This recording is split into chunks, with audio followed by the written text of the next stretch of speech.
आज आपण गणना या पुस्तकातून पाहणार आहोत आणि त्याची रूपरेषा आणि त्याच्याबद्दल एक ओव्हरव्ह्यू आज आपण पाहणार आहोत. तर गणना नंबर्स हे बायबल जुन्या करारातलं चौथं पुस्तक आहे. आत्तापर्यंत आपण 3 पुस्तकं पाहिली आणि गणनामध्ये आपण आलो आहोत. हे पुस्तक पण मला वाटतं की खूप कमी लोक त्यांना त्याच्याबद्दल माहिती आहे आणि एवढं महत्त्व दिलं जात नाही. पण नवीन करारात या पुस्तकाला खूप महत्त्व दिलेलं आहे. त्याच्यातील गोष्टी, त्याच्यातील ज्या गोष्टी घडल्या त्याच्याबद्दल सारखी चेतावणी आपल्याला नवीन करारात दिसते. आता हे गणना जे पुस्तक आहे त्याच्यामध्ये खूप इतिहास घडलेला आहे. जसं मी अगोदर सांगितलं होतं की निर्गम आणि लेवियामध्ये तर बिलकुल काहीच इतिहास नाही. फक्त नियम, जे सॅक्रिफायसेस, अर्पण आणि वेगवेगळे जे याजकांसाठी नियम, असे नियमच खूप होते लेवियामध्ये. पण गणनामध्ये खूप सारा इतिहास आहे आणि खूप साऱ्या गोष्टी आहेत. तर ते एवढ्या एका सेशनमध्ये आपल्याला कवर करता नाही येणार पूर्णपणे. पण मी पूर्ण करणार आहे. पण मी सगळं काही सांगू नाही शकत. खूप साऱ्या गोष्टी राहून जातील कारण एका वेळेसच आपल्याला हे पूर्ण करायचं आहे. तर सुरुवातीला म्हणजे पार्श्वभूमी काय आहे, तर देवाने इस्रायलला इजिप्तमधून खूप चमत्कारिक रीतीने बाहेर काढलं होतं आणि अब्राहमाशी केलेल्या करारानुसार देवाने त्यांना त्या गुलामीतून बाहेर काढलं आणि एक वचनदत्त देश तो त्यांना देणार होता. आणि त्यासाठी लाल समुद्रातून ते बाहेर आले. मोठमोठे चमत्कार त्यांनी इजिप्तमध्ये पाहिले होते. हे सगळी देवाची महिमा ऐकल्यावर आणि पाहिल्यावर ते आता वाळवंटात आलेले आहेत आणि त्यांचं जे मार्ग आहे तो आता वचनदत्त देशाकडे ते जात आहेत.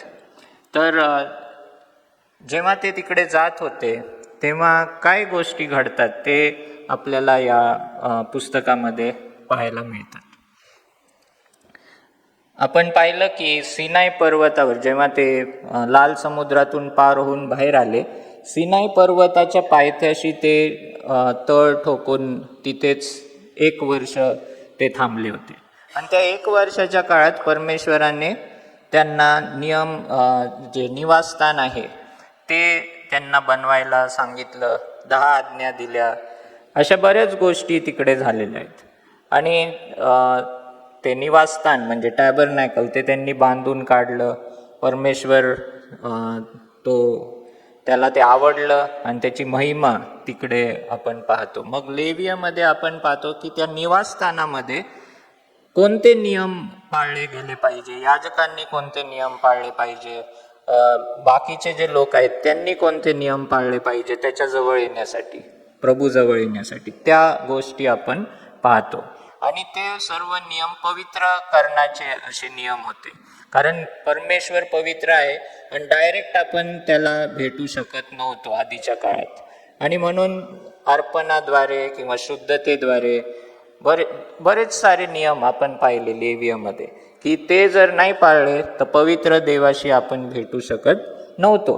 पण हे सर्व नियम आपण लेवियामध्ये पाहिले. पण आता गणना याचा 1 ते 10 जो अध्याय आहे त्याच्यामध्ये आपण पाहतो की परमेश्वर त्यांना परत काही नियम देत आहे, काही गोष्टी तयारीसाठी तो देत आहे. म्हणजे आता ते वचनदत्त देशाकडे जाऊ शकतील. तर या 10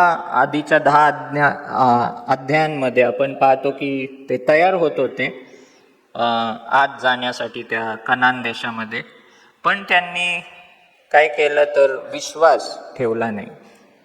आणि ती चांगली भूमी परमेश्वर त्यांना देत होता, तिकडचे ते मोठमोठे लोक पाहून त्यांनी बंड केलं, त्यांनी अविश्वास दाखवला आणि त्यामुळे परमेश्वराला राग आला आणि त्याने ठरवलं की या सर्व लोकांना मी वचनदत्त देश देणार नाही. विशेष करून ती पिढी जी इजिप्तमधून बाहेर आली होती. इजिप्तमधून बाहेर येऊन फक्त 1च वर्ष झालं होतं. मिसर देशातून बाहेर येऊन फक्त 1च वर्ष झालं होतं आणि त्या 1 वर्षात त्यांनी खूप मोठमोठे चमत्कार पाहिले होते. इजिप्तमध्ये पण पाहिले होते, वाळवंटात पण पाहिले होते, सिनाईच्या ठिकाणी येऊपर्यंत पण पाहिले होते. पण एवढं सगळे चमत्कार पाहून पण त्यांना अजून एक चमत्कार परमेश्वर करल, म्हणजे ते जो कनान देश आहे तो पण त्यांना मिळवून देईल, हा विश्वास त्यांना ठेवता आला नाही. आणि आपल्याला खूप अजब वाटतं ना की एवढं मोठमोठे चमत्कार पाहिल्यावर त्यांनी विश्वास ठेवायला पाहिजे होता. पण कदाचित आपल्या संगती पण असं होऊ शकतं.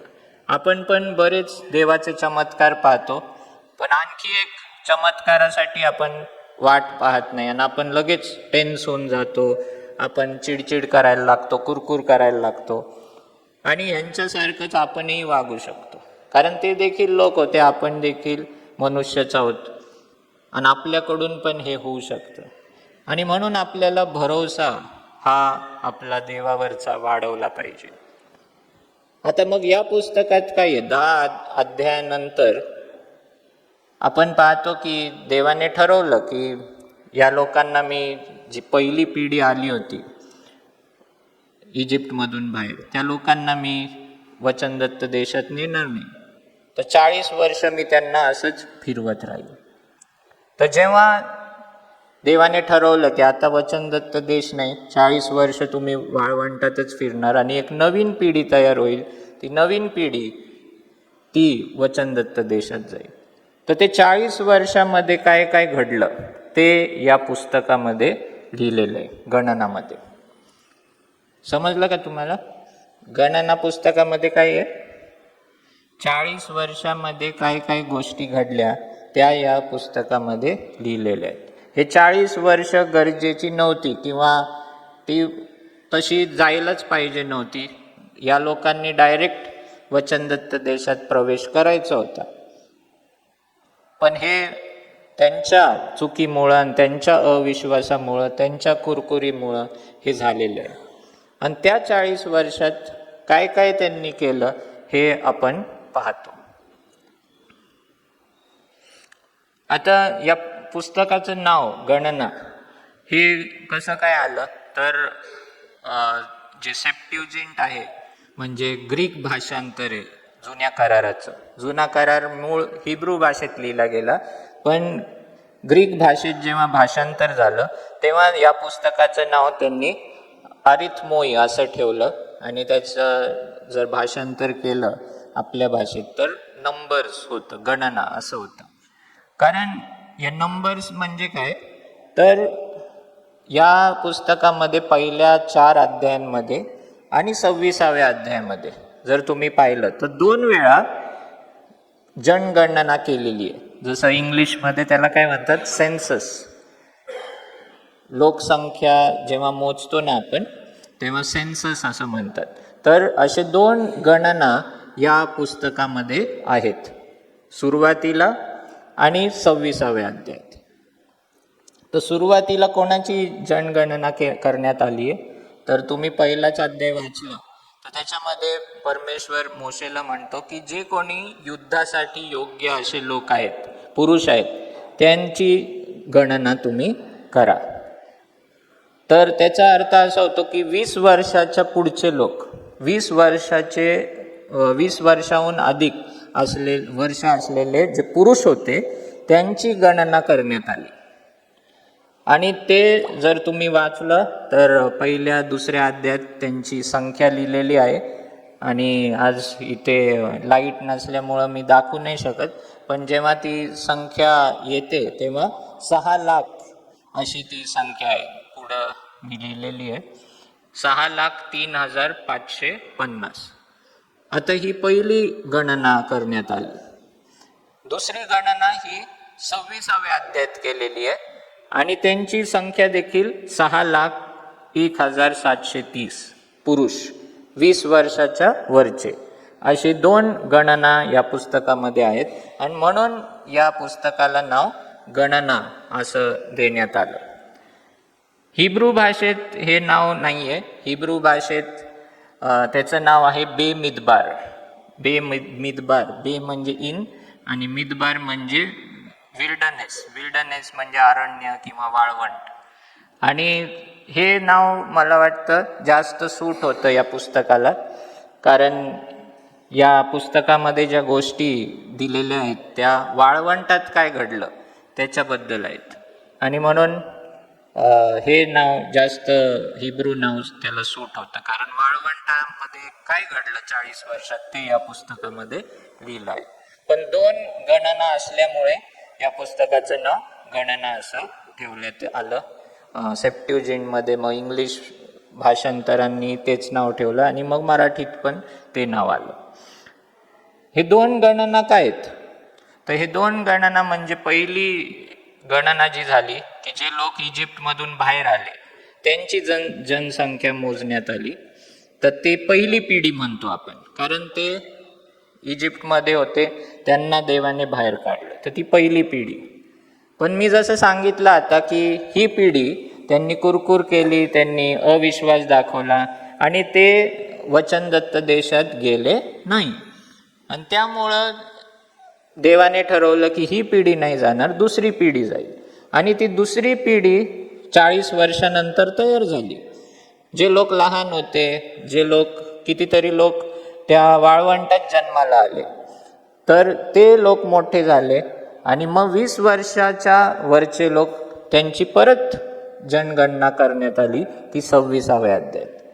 आणि म्हणून ती दुसऱ्या पिढीची जनगणना. तर एक पहिली पिढी जी इजिप्तमधून बाहेर आली, पण एक दुसरी पिढी जी नंतर तयार झाली ती आता वचनदत्त देशात जाणार आहे. तर मधला काळ काय आहे? तर तो मधला काळ तो 40 वर्षांचा काळ आहे, पहिल्या पिढीमध्ये आणि दुसऱ्या पिढीमध्ये. आणि त्याच्यात काय घडलं ते आपण पाहणार आहोत. तर याची रूपरेषा तशीच आपण बनवूया.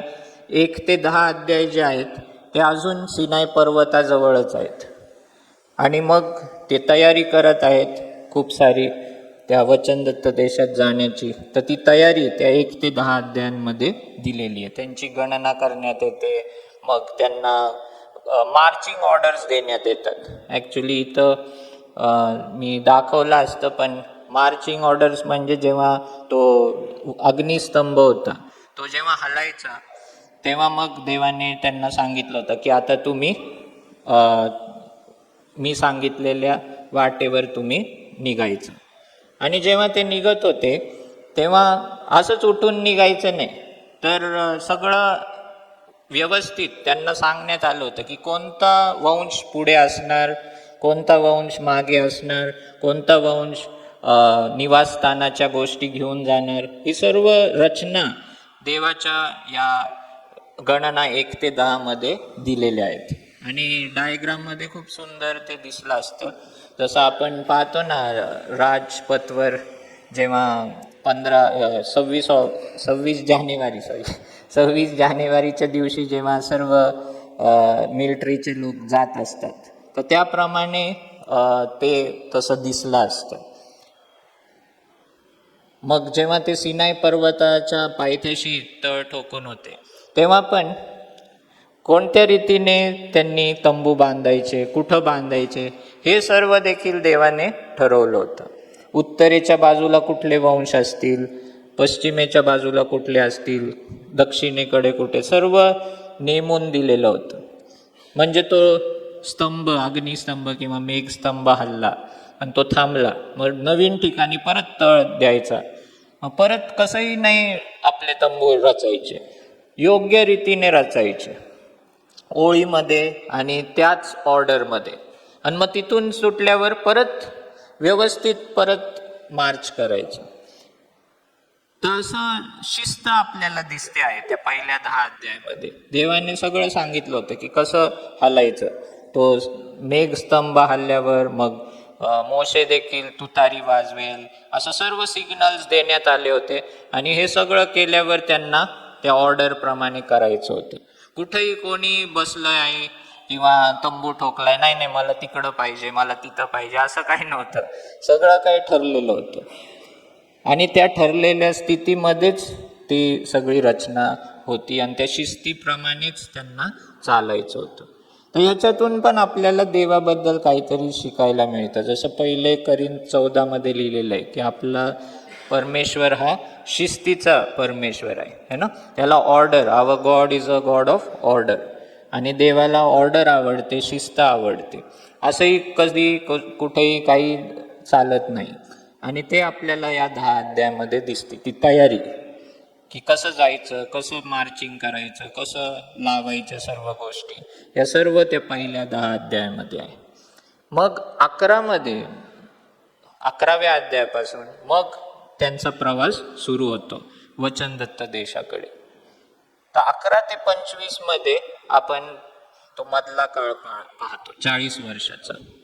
मग 26 ते 36 जे अध्याय आहेत त्याच्यामध्ये नवीन पिढी, जी दुसरी पिढी आहे त्याची तयारी सुरू होते. त्यांना परत शिकवण्यात येतं आणि मग ते वचनदत्त देशात जाण्यासाठी आत जात असतात. तर ती तयारी त्यांची 26 ते 36 मध्ये आहे. तर हा जो मधला भाग आहे 11 ते 25 अध्याय, त्याच्यामध्ये स्टोरी आहे, त्याच्यामध्ये इतिहास आहे. सर्व जे काही घडलेलं आहे. जर तुम्हाला गणना वाचायचं आहे तर हे 11 ते 25 अध्याय तुम्ही वाचा, म्हणजे तुम्हाला गणनाचा इतिहास आणि 40 वर्षात काय काय घडलं ते तुम्हाला कळेल. तर अशा रीतीने हे 3 भाग आहेत. पहिले 1 ते 10 भाग पहिल्या पिढीसाठी तयारी, मग 11 ते 25 40 वर्षात काय घडलं, आणि 26 ते 36 दुसऱ्या पिढीचा तयारीचा इतिहास. आणि त्याचप्रमाणे 3 भौगोलिक क्षेत्र आहेत या 3 जे भाग मी तुम्हाला सांगितले. पहिला 1 ते 10 अध्याय जो आहे तो सिनाई पर्वताच्या पायथ्याशी आहे. 11 ते 25 जे अध्याय आहेत ते कादेश म्हणजे वाळवंट, त्या अरण्यात ते फिरत होते ते ठिकाणे. आणि मग परत पुढचं जे आहे 22 पासून 22 ते 36 अध्याय, मी मुद्दाम 22 सांगितलं कारण 22 मध्ये ते मवाब देशामध्ये आलेले आहेत आणि त्या मवाब देशामधून ते एंट्री करणार होते वचनदत्त देशात. तर तिकडे काय घडलेलं आहे तर ते सांगितलेलं आहे. तर पहिला भाग हा सिनाई पर्वताजवळ घडतो, दुसरा भाग वाळवंटात घडतो आणि मग ते 40 वर्ष संपल्यावर देव त्यांना मवाब देशामध्ये घेऊन जाते आणि त्या मवाब देशात काय घडलं ते आपल्याला बाकीच्या अध्यायांमध्ये दिसायला मिळतं. आता जसं मी सांगितलं की 2 सेन्सस झालेले आहेत आणि देवाची शिस्त ते पण सांगितलंय. आता 11 ते 21 हे जे अध्याय आहेत 11 ते 21 त्याच्यामध्ये त्यांचा प्रवास सुरू झालेला आहे आणि त्या प्रवास सुरू होताच अजून वचनदत्त देशात एंट्री करायची आहे, तिथूनच त्यांची कुरकुर सुरू होते आणि एक सिरीज किंवा मालिका ते लावतात कुरकुर करायची. 11व्या अध्यायापासून ते म्हणतात की आम्ही काय खाणार, आम्हाला म्हणजे मानना जरी देव देत होता पण तरी त्यांना काय पाहिजे होतं, मांस पाहिजे होतं आणि त्याच्यासाठी त्यांनी कुरकुर करू लागले ते. आणि असं म्हणतात की त्यांच्यामध्ये जे मिक्स लोक होते, इंग्लिशमध्ये आणि मूळ भाषेत असा शब्द वापरला आहे की ते इस्रायली नव्हते, तर इजिप्तमधून काही लोक, इजिप्शियन लोक पण आले होते त्यांच्यामध्ये आणि ते कुरकुर करू लागले आधी. आणि मग ह्या इस्रायली लोकांनी पण ते पकडलं आणि मग सगळेच कुरकुर करू लागले की आम्हाला परत जायचंय, आम्हाला तिकडची आठवण येते, तिकडं आम्ही काय काय खायचो. आणि याच्यातून आपल्याला कळतं की बऱ्याच वेळा नाही का आपण, म्हणजे हे जे चित्र आहे गुलामीतून बाहेर आणणं, हे आपल्यासारखं चित्र आहे की आपण पापाच्या गुलामीत होतो आणि देव आपल्याला तिथून बाहेर काढतो आणि आपल्याला चांगलं जीवन देतो. पण तरी आपण या चांगल्या जीवनात पण आहे ना कुरकुर करतो की मला तिकडंच जायचंय, मला ते पापाचं जीवनच आवडतं. तिथं गुलामीत होतो आपण, पण तरी आपल्याला वाटतं की नाही ते जगाचं जीवनच चांगलं आहे. आणि आपण त्यांच्यावर हसतो, पण आपण आपल्या संगती पण हे होऊ शकतं आणि घडतं. आपल्याला पण जगिक जीवन कधी कधी आवडतं. आणि हे लोक देखील अशी कुरकुर करत होते. आणि देवाने त्यांना मग मोशेला वाटलं की आता कुठून मांस आणायचं. देव म्हणतो दे त्यांना मांस. तर त्याला वाटतं की कसं काय आता सगळे एका दिवसासाठी पण यांना द्यायचं. किती लोक होते ते 6 लाख पुरुष. तर कसं काय ह्यांना द्यायचं जेवण. पण परमेश्वर त्याला म्हणतो की माझा हात काय तोकडा आहे काय है ना. मला तू टेस्ट करू नको. आपला देव, मी एकदा उपदेश दिला होता की आपला देव भरपुरीचा आहे है ना. आणि तो जनरस आहे. म्हणजे तो हात माग ठेवत नाही. तो भरपुरीने आपल्याला देतो. कृपा, क्षमा आणि पुरवठा सर्व काही तो भरपुरीने करत असतो. तरी पण आहे ना आपण हे वागतो की नाही संपून जाईल, पैसे संपून जातील किंवा हे संपून जाईल असं आपण वागतो. पण देव भरपुरीने आपल्याला देत असतो. आणि इकडे देखील तोच अनुभव देव देतो की त्यांना मांस पाहिजे ना एवढ्या लोकांना. तर ते पक्षी पाठवतो तो. आणि 3 फुटापर्यंत ते पक्षी असे पडतात, वाळवंटात. आणि ते देखील कितीतरी लांब असं क्षेत्र असतं. ते भरून ते पक्षी असतात. आणि त्यांना असं लिहिलंय की त्यांच्या नाका तोंडातून ते मांस येत होतं. तोपर्यंत ते खात होते. आणि जेव्हा ते खात होते तेव्हाच देवाने ज्या लोकांनी कुरकुर केली होती त्यांना मारण्यास सुरू केलं. आणि ते सर्व लोक, कितीतरी लोक मेले ज्यांनी कंप्लेन केली होती. तर 11व्या अध्यायात आपण ती कंप्लेन पाहतो. पण देवाचं हे पण पाहतो आपण की तो किती देऊ शकतो. जरी आपण पाहतो की लोकसंख्या आता खूप वाढलेली आहे आणि आपल्याला वाटतं की ही पृथ्वी पुरेशी पडेल का या सर्व लोकसंख्येसाठी.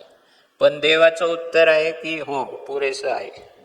देव कुठूनही आपल्याला पुरवठा. आज देखील कितीतरी अन्न वाया जातं. कितीतरी टनांमध्ये अन्न वाया जातं. देव भरपुरीचा आहे. देवाने जगामध्ये भरपूर अन्न पुरवले. आपणच ते व्यवस्थित त्याचं मॅनेजमेंट केलं पाहिजे. आणि सगळे खाऊ शकतील, सगळ्यांना पुरून उरेल एवढं देव देतो.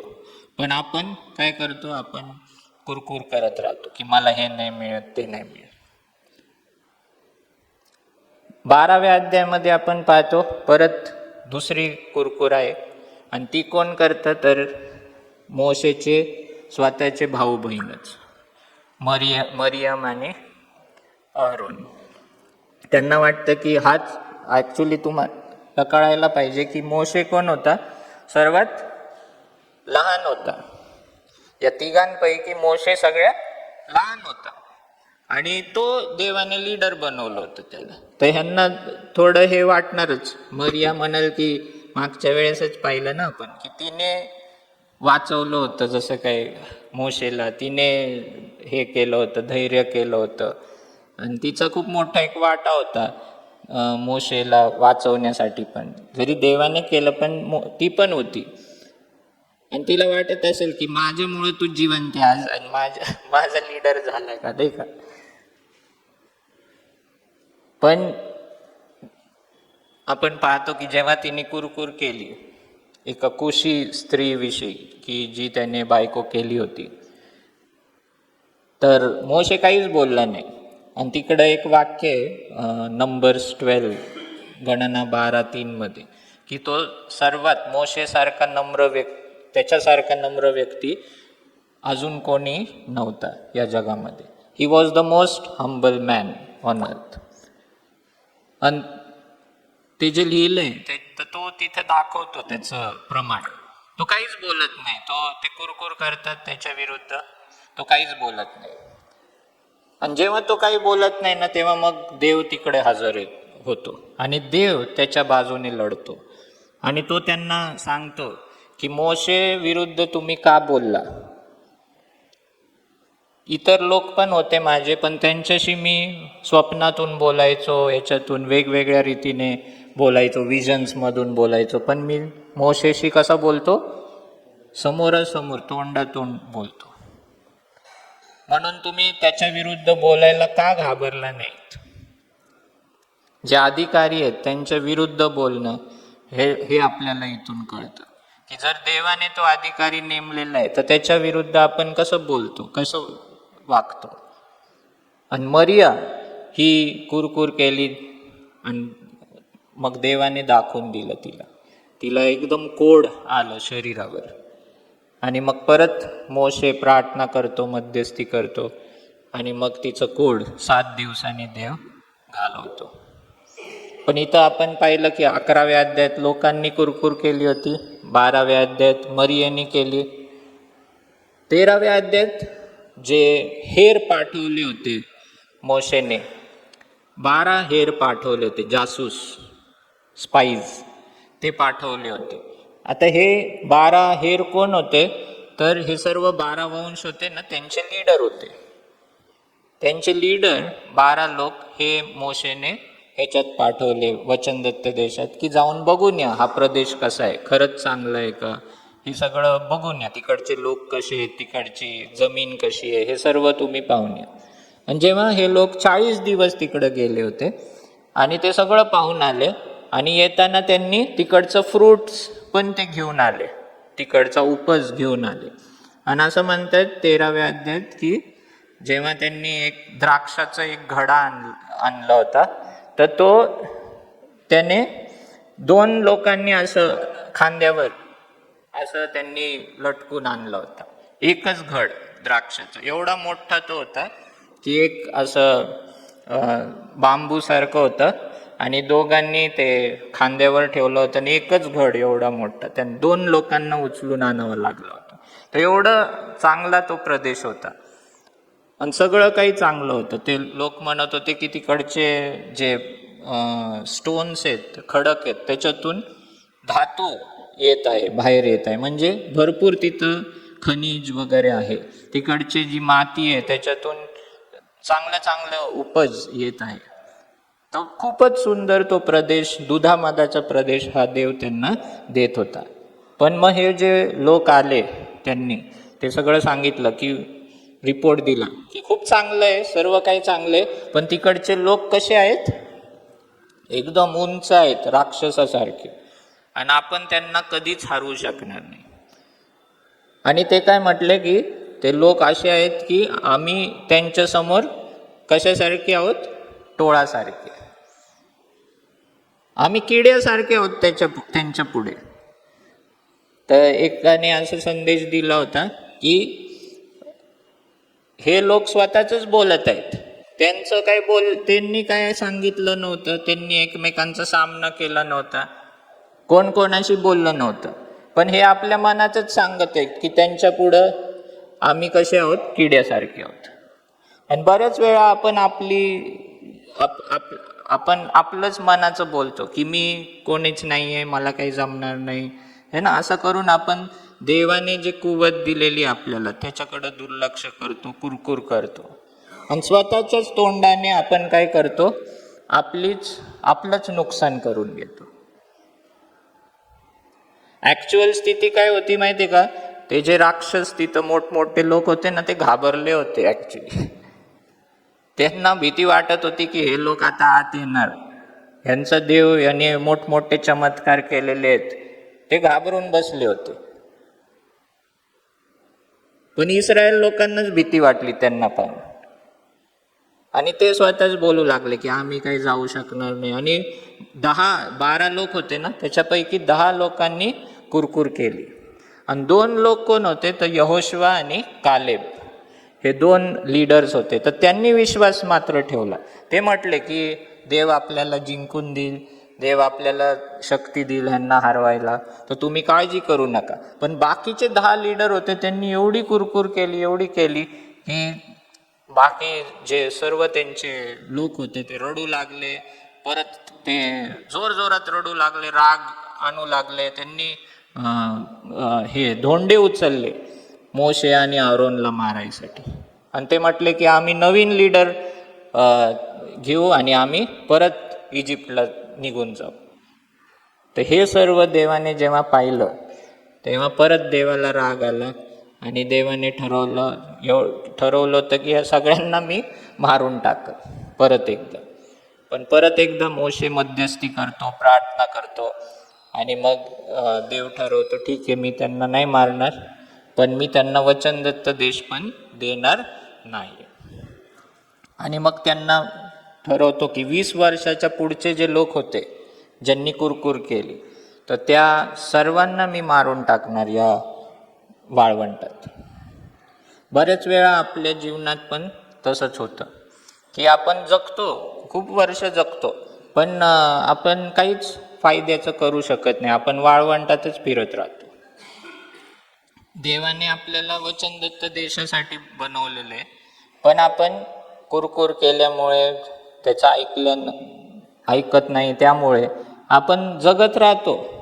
आणि ते 40 वर्ष देवाने त्यांना कसं ठेवलं होतं, जेवण दिलं, पाणी दिलं, सर्व काही दिलं, त्यांचे कपडे खराब नाही झाले, त्यांचे पाय खराब झाले नाही, सगळं काही चांगलं ठेवलं, पण वाळवंटात वचनदत्त देशात जातच नाही. आणि अशा रीतीने 14व्या अध्यायात हे घडलेलं. तर गणना 13 आणि 14 हे अध्याय खूप महत्त्वाचे, घरी जाऊन तुम्ही हे वाचा. गणना 13 आणि 14 इथे टर्निंग पॉइंट आहे.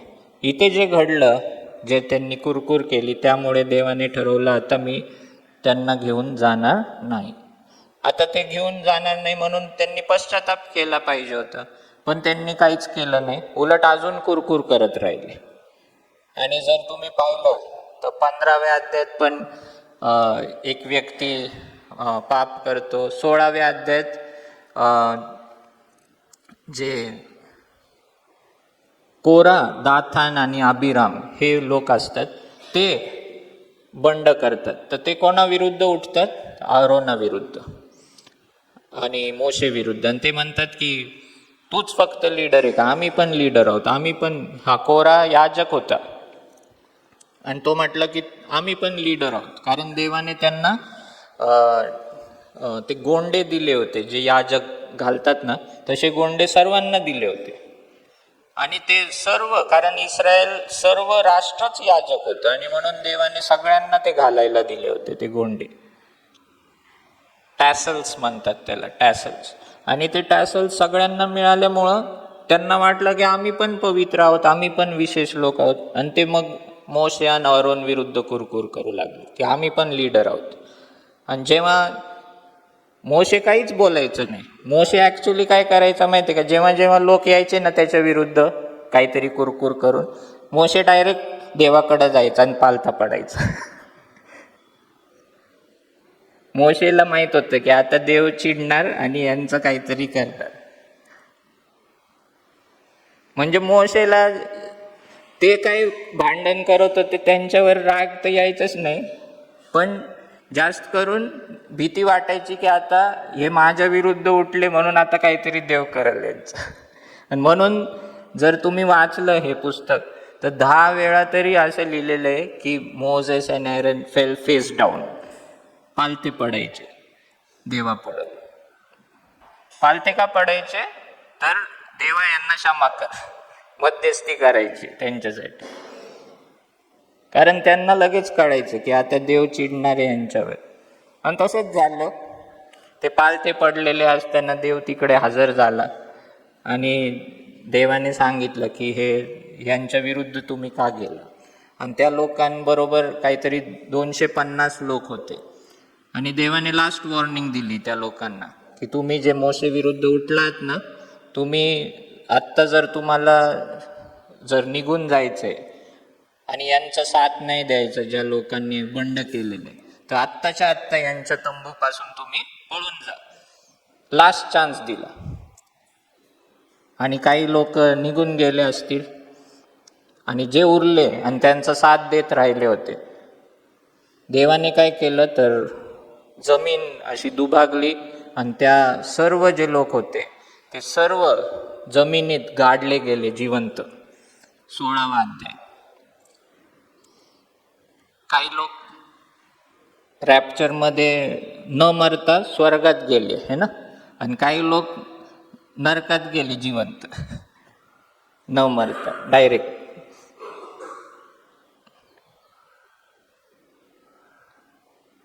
आणि असं म्हणतात की कोरा जो होता, कोरा, तर कोराचे मुलं जे होते, आपण पाहतो की त्यांची पिढी, त्या मुलांची पिढी, त्या कोराची पिढी ती वाचली.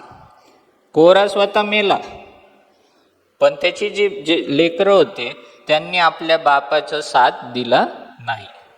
हे कशावरून कळतं तर गणनामध्येच 26व्या अध्याय आणि 11वं वचन आहे, त्याच्यामध्ये लिहिलंय की जेव्हा असं घडत होतं तेव्हा कोराचे मुलं हे पळून गेले तिथून, त्यांनी आपल्या बापाला साथ दिली नाही. आणि ते वाचल्यामुळं आपण पाहतो की पुढे जाऊन ते भक्तिमान असे लोक झाले आणि त्यांनी स्तोत्र लिहिलेले आहेत. आणि स्तोत्र 42, स्तोत्र 84 हे त्यांनी लिहिलेलं आहे.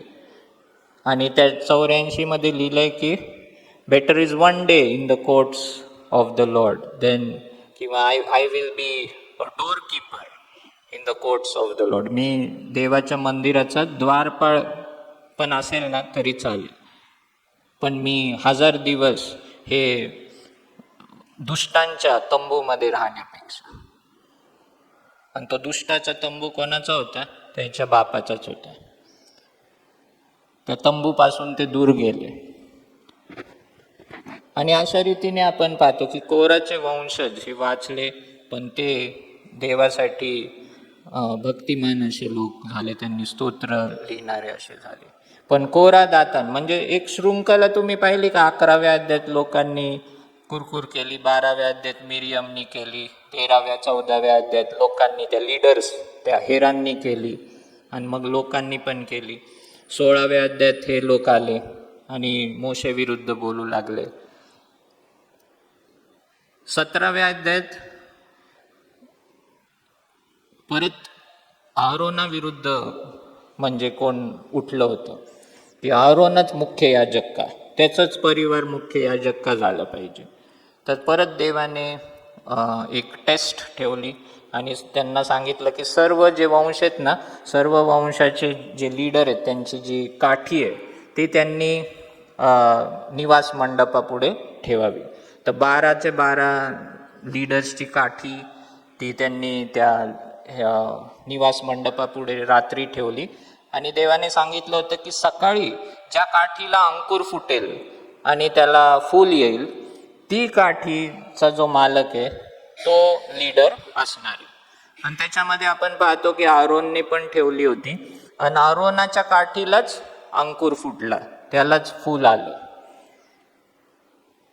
आता ही काठी निर्जीव होती, पण तरी देखील देवाने त्याच्यामध्ये जीवन दिलं, आणि ते एक चिन्ह होतं.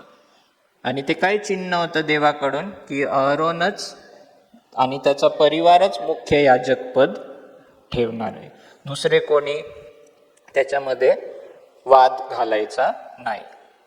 आणि त्या 17व्या अध्यायानंतर जे झालं त्याच्यामुळे आपण पाहतो की नंतर कोणी वाद घातला नाही की आरोनच का मुख्य याजक. तर अशा रीतीने आपण पाहतो की सारखे हे लोक कुरकुर करत होते आणि लीडर्स विरुद्ध कुरकुर करत होते. आणि जेव्हा जेव्हा देवाने निवडलेल्या लीडर विरुद्ध कुरकुर केली किंवा देवाविरुद्ध केली, आपण पाहतो की देवाला खूप राग आलेला आहे.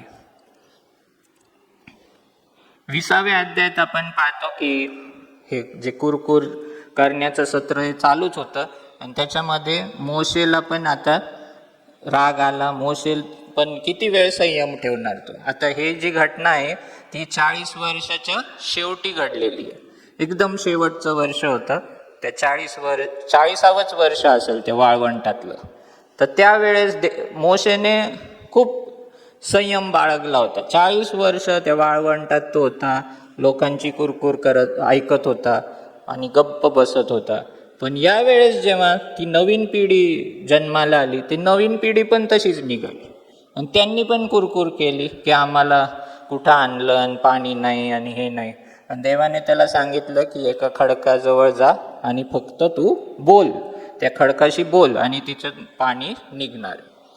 पण मोशेला राग आला होता आणि मोशेने काय केलं, त्यांना पण रागवला की हे तुम्ही नाही का सारखं देवाविरुद्ध बंड करणारे लोक, बंडखोर लोक, असं काहीतरी त्यांना बोलून त्याने काठी घेतली आणि जोरात 2 वेळा त्या खडकावर त्याने काठी मारली. देवाने काय सांगितलं होतं, फक्त बोल, आणि त्याने रागात ती काठी त्या खडकावर मारली. पाणी बाहेर आलं, पण देवाला ते आवडलं नाही. लोक पाणी प्याले, लोकांना मिळालं पाणी, पण देव लीडरशी चिडला. आणि मोशे जर एवढा चांगला व्यक्ती नसताना तर देवाने मोशेला मारलं पण असतं तिथं. पण मोशे देवाचा संदेष्टा होता आणि त्याचा ऐकणारा होता, नम्र होता. पण या चुकीमुळं देवाने त्याला मारलं नाही, पण शिक्षा दिली. आणि ती शिक्षा काय होती, तर तू वचनदत्त देशात जाणार नाही. आणि त्याची चूक काय होती माहिती आहे का, की त्याला वाटलं की एक तर राग आला होता, दुसरी गोष्ट बोलायला सांगितलं होतं आणि त्याने काय केलं, मारलं. देवाने सांगितलं, you misrepresented me before the people. माझं प्रतिनिधित्व तू योग्य रीतीने केलं नाही.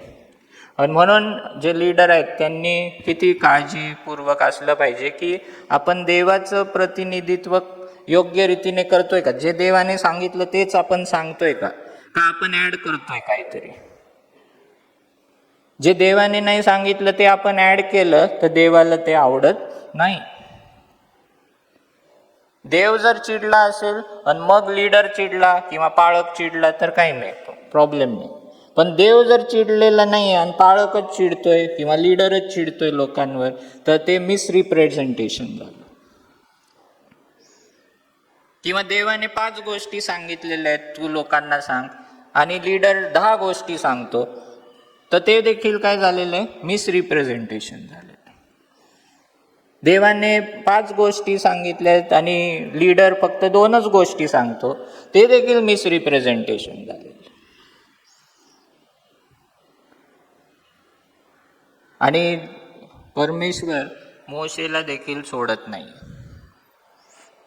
लोकांनी 10 वेळा चुका केल्या, त्यांना क्षमा केली देवाने, पण लीडरनी एकदा चूक केली, देवाने त्याला लगेच शासन केलं. मोशे खूप प्रार्थना करतो, नंतर अनुवादाच्या पुस्तकात पण आहे, खूपदा प्रार्थना करतो, मला जाऊ दे जाऊ दे, पण देव म्हणतो आता इथून पुढं तू प्रार्थना करायची नाही याच्याविषयी, तुला मी लांबूनच वचनदत्त देश दाखवणार आहे. 21व्या अध्यायात परत एकदा लोक कुरकुर करतात, तर परमेश्वराला राग येतो आणि परमेश्वर काय सोडतो, विषारी साप सोडतो. विषारी साप सोडतो, ते डसू लागतात, लोक मरू लागतात. परत ते मोशेकडे येतात, मोशे प्रार्थना कर आमच्यासाठी, लोक मरत आहेत. मोशे परत प्रार्थना करतो. प्रार्थना केल्यावर देव यावेळेस डायरेक्ट त्यांना क्षमा नाही करत किंवा त्यांना बरं नाही करत, तर देव त्याला काय सांगतो, एक पितळ्याचं साप निर्माण कर आणि ते खांबावर त्याला बांध आणि तो उंच कर, आणि त्या लोकांना सांग, ज्यांना ज्यांना साप चावलेला आहे, की त्या पितळ्याच्या सापाकडे तुम्ही पहा, जे पाहतील ते बरे होतील. देवाने डायरेक्ट का नाही केलं बरं, त्यांना डायरेक्ट पण करू शकला असतं, पण त्यांना ती अट दिली की जे कोणी मरत आहेत त्यांनी या सापाकडे पहा, जे लोक पाहतील विश्वासाने ते बरे होतील. मोशेने ऐकलं, मोशेने तो साप तयार केला आणि उभा केला आणि म्हटलं की जे जे लोक मरत आहेत साप दंशाने, इथे पहा. आणि ज्यांनी ज्यांनी पाहिलं ते बरे झाले, ज्यांनी नाही पाहिलं असेल ते काय झाले, मेले. हीच गोष्ट येशू ख्रिस्त योहान 3:14 मध्ये निकोदेमशी बोलताना त्याला सांगतो. आणि येशू ख्रिस्त काय म्हणतो, जसं सापाला उंच केलं होतं ना वाळवंटात, तसं मला देखील उंच करण्यात येईल. कशावर उंच करण्यात येईल, क्रूसावर. आणि क्रूसावर मी जेव्हा आहे, जेव्हा ते लोक जे विश्वासाने माझ्याकडे पाहतील त्या लोकांना मी जीवन देईल. आणि हेच तारण आहे. तारण काय आहे, विश्वासाने पाहणे. विश्वासाने काय पाहणे, की माझ्यासाठी येशू ख्रिस्त क्रुसावर गेला, माझ्यासाठी त्याने दुःख सहन केलं. हे जेव्हा आपण देवाकडे पाहून विश्वास ठेवतो, हेच तारण आहे. तारणासाठी काय करायची गरज नाहीये. फक्त विश्वासाने आपल्याला पाहायचं आहे की येशू ख्रिस्त क्रुसावर गेला, तो माझ्यासाठी गेला, माझी जागा त्याने घेतली. आणि म्हणून येशू ख्रिस्त कदाचित हे उदाहरण घेत आहे आणि तो म्हणतो की मला उंच करण्यात येईल आणि जे जे लोक माझ्याकडे पाहतील ते सर्व त्यांना जीवन मिळणार. जुन्या करारात साप दंशामुळे जे मरत होते त्यांनी फक्त पाहिलं आणि ते बरे झाले. आज आपण पापात मरत आहोत, आपण फक्त विश्वासाने जर पाहिलं की येशू ख्रिस्त माझ्यासाठी क्रुसावर गेला, जेव्हा हा विश्वास आपण ठेवतो तेव्हा आपल्याला देखील जीवन प्राप्त होतं. 22 आता संपलेलं आहे, 5 मिनिटात मी संपवतो. 22 ते 25 हे जे अध्याय आहेत ते बलाम विषय आहेत. बलामाचं नाव ऐकलेलं आहे का तुम्ही? बलाम संदेष्टा नाही ऐकलं तर 22वा अध्याय 23वा अध्याय तुम्ही घरी जाऊन वाचा. हा बलाम हा मोआब देशाचा संदेष्टा होता आणि तिकडे एक बालाक नावाचा राजा होता. बालाक राजा आहे आणि बलाम कोण आहे? संदेष्टा. आणि जेव्हा बालाक पाहतो हे लोक, आता मी काय सांगितलं 22व्या अध्यायात 40 वर्ष संपलेले आहेत आणि 40 वर्ष संपल्यावर नवीन पिढी तयार झालेली आहे आणि ती नवीन पिढी मोआब देशात येऊन आता तिथे थांबली आहे. तर मोआब देश हा असा फील्ड्सचा देश आहे, म्हणजे तिथे पर्वत वगैरे नाही आहेत, असे फ्लॅट प्रदेश आहे. आणि त्या फ्लॅट प्रदेशात एवढी मोठी संख्या जेव्हा त्या बालकाने पाहिली, त्या राजाने, आपल्या देशात हे कोण लोक आले, तर त्याला भीती वाटली आणि त्याने या बलामला भाड्याने त्यांनी घेतलं आणि त्या संदेष्टाला सांगितलं की या लोकांवर श्राप टाकतो, या लोकांचं वाईट झालं पाहिजे. आणि म्हणून त्याने खूप सारा पैसा त्याला दिला आणि म्हटलं की ह्यांना कर्स करतो. आता हे कर्स करायची जेव्हा वेळ आली तेव्हा देवाने या बलामाला दर्शन दिलं आणि सांगितलं की तू मी जे सांगल तेच बोलायचं, बाकीचं काय बोलायचं नाही. बरेच लोकांना वाटतं की हा संदेष्टा तर मोआबचा आहे, मग कसं काय दर्शन दिलं? देव कोणालाही दर्शन देऊ शकतो.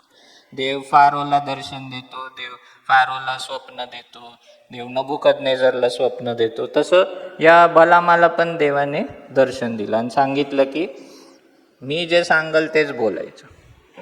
पण बलाम हो हो म्हणतो, पण त्याच्या मनात पैशाविषयी त्याला आवड होती आणि म्हणून तो निघाला तिकडं जायला. आणि तिथं जात होता तेव्हा त्याने ठरवलं होतं की पैसे घ्यायचे आणि कर्ज करायचे, जरी त्याने दर्शन घेतलं होतं तरी. मग तेव्हा तो गाढवावर जात होता.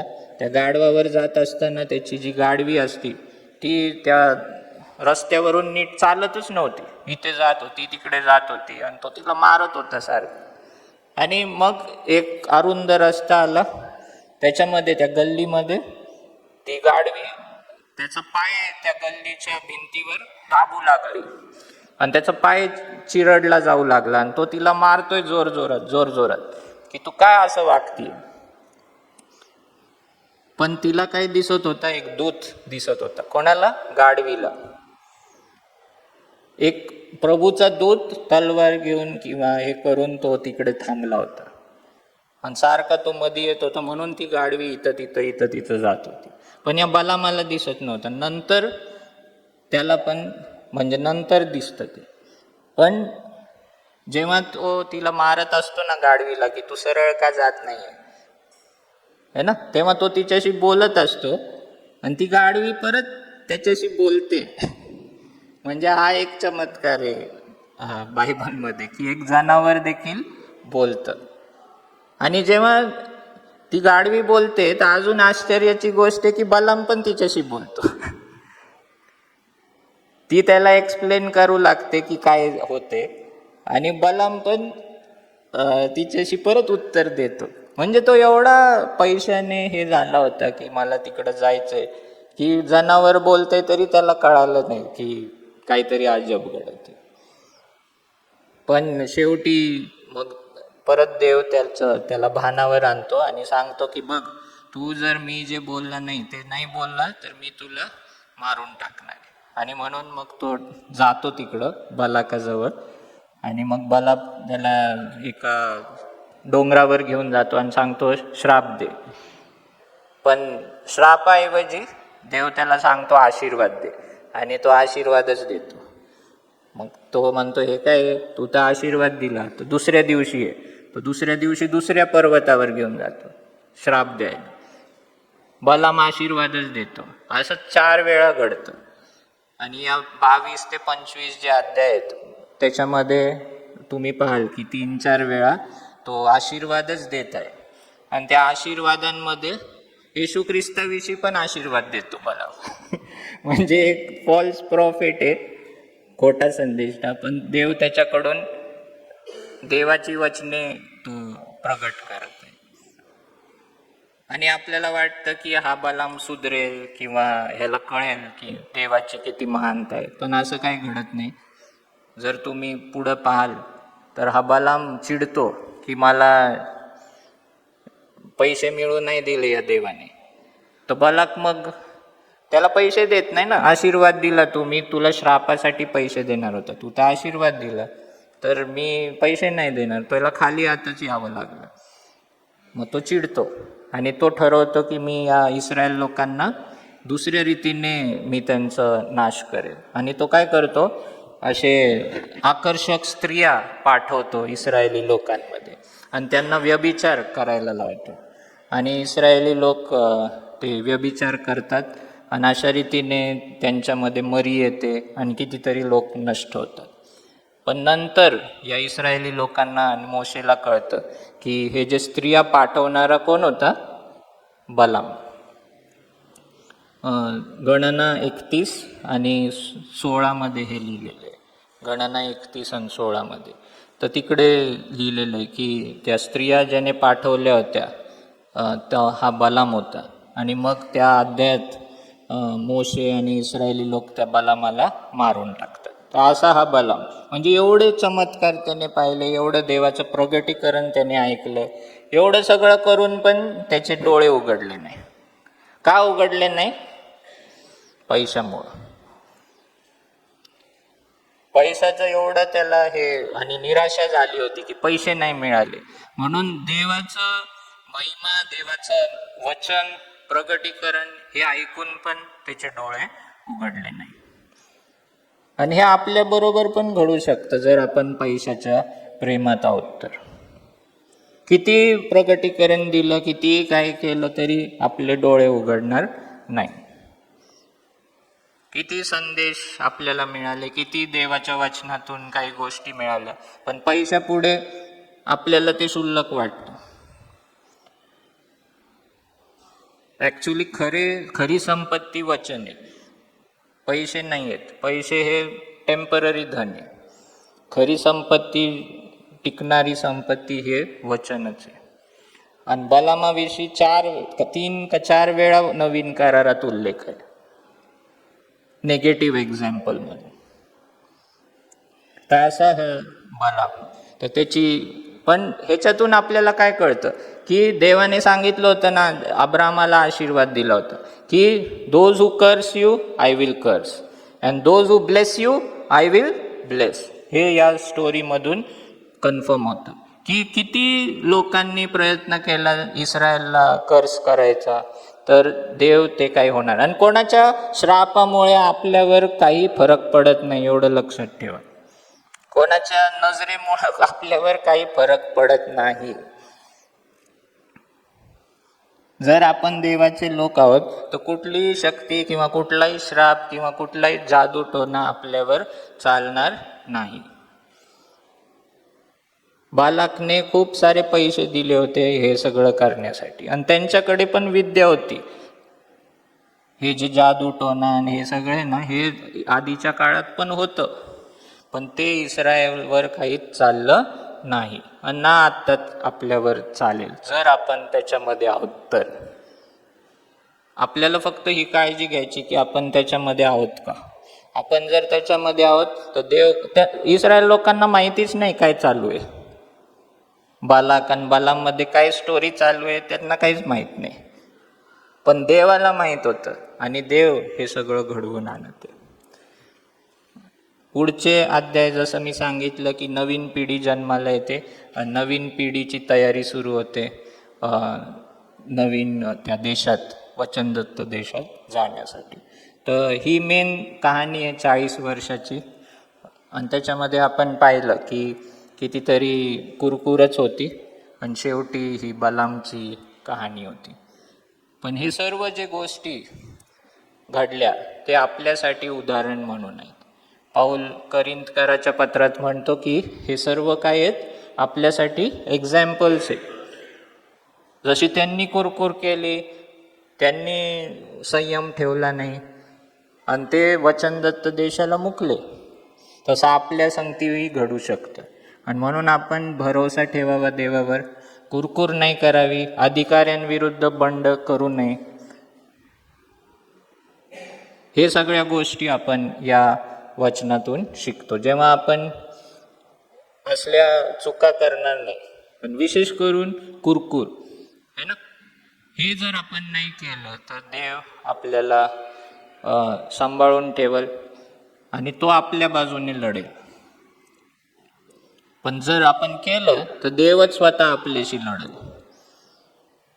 तर हे आपण जे धडा आहे तो मेन शिकला पाहिजे. तर गणनाचं पुस्तक हे खूप महत्त्वाचं आहे जुन्या करारातलं, आणि इतिहासातून जे काही इस्रायल बरोबर घडलं त्याच्यातून देव आपल्याला एक वॉर्निंग देत आहे आणि खूप सारे लेसन्स आपल्याला तो देत आहे. तर ते आपण शिकावं आणि त्या चुका आपण करू नये. देवाची महानता आपण ओळखून घ्यावी, देवाचं विश्वासूपण जे आहे ते आपण ओळखून घ्यावं आणि त्याच्यावर आपण भरोसा ठेवावा. थँक्यू.